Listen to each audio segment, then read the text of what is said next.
Hola, soy Manuel Remacha, profesor de contabilidad de Escuela de Negocios y Dirección. En este vídeo vamos a ver el desarrollo de los temas 19 al 21.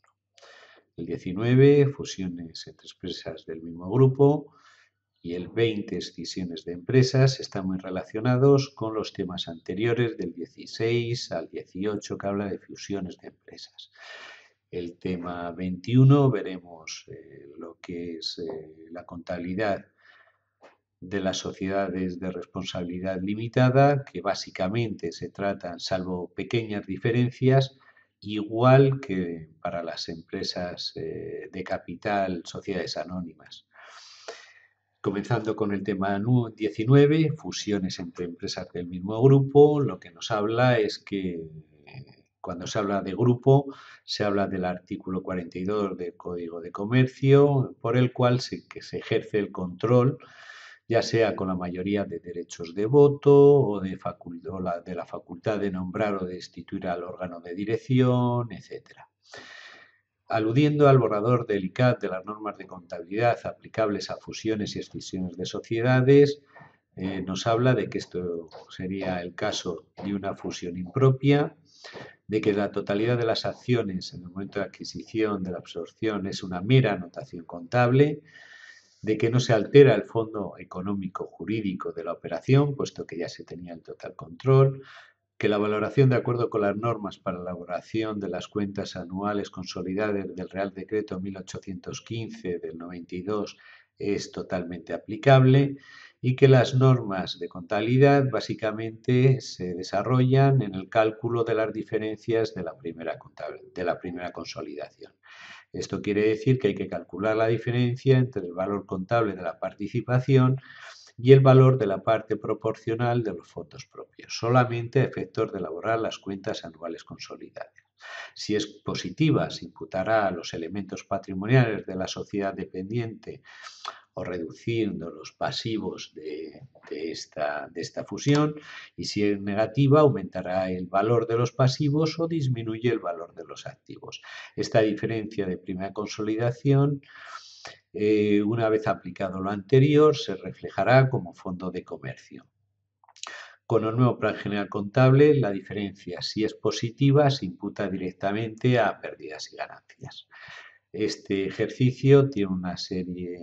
tema tiene una serie de ejercicios que clarifican de forma total lo contenido en esta presentación.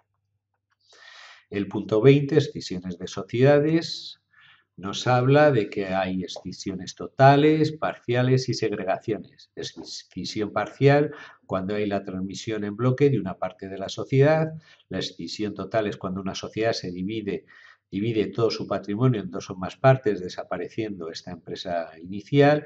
Y la segregación es cuando se traspasa una o varias partes de una sociedad que forman unidades económicas individuales, recibiendo a cambio acciones o participaciones de la segregada. Artículos 75 y 76 del Real Decreto 1/2010. Bueno, igual que en el caso anterior, hay una serie de ejercicios que tratan este tema, clarificando todas las dudas que podamos tener. Y el tema número 21 nos habla de las sociedades de responsabilidad limitada, sobre todo comparándolas con todo lo visto hasta ahora. Es decir, este tema lo que sirve es para ver qué diferencias contables aparecen en la contabilidad de una sociedad anónima, que es lo que hemos podido ver hasta ahora, y la contabilidad de una sociedad de responsabilidad limitada. El punto 1 nos habla del concepto y características de las sociedades limitadas, el punto 2 la constitución, 3 ampliación de capital, la 4 la reducción de capital, el quinto régimen de acciones propias en las sociedades limitadas, el sexto disolución y liquidación y el séptimo la fusión y escisión. Más o menos lo que hemos venido viendo para las sociedades anónimas.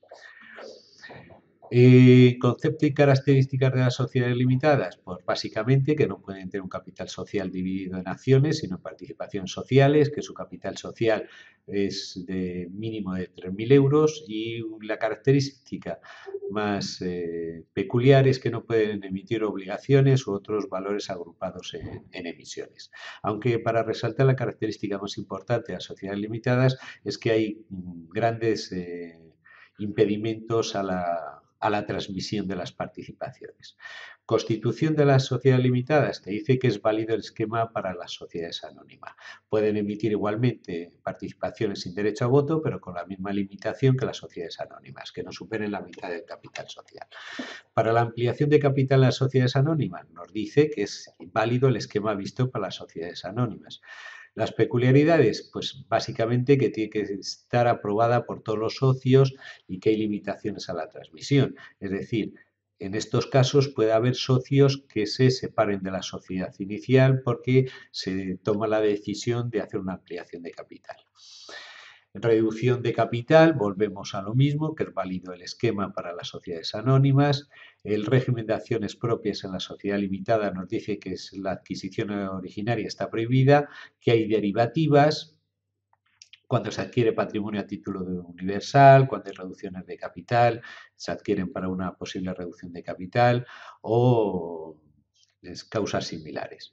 Las consecuencias, pues igual que la sociedad anónima, suspensión de los derechos de esas acciones, que se tiene que dotar una reserva por el importe de la adquisición realizada, etc.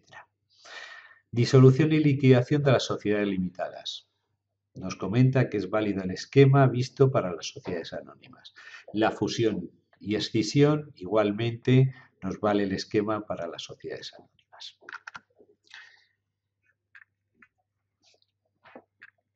Con esto acabamos el tema 21 y la contabilidad de sociedades. Un saludo, muchas gracias.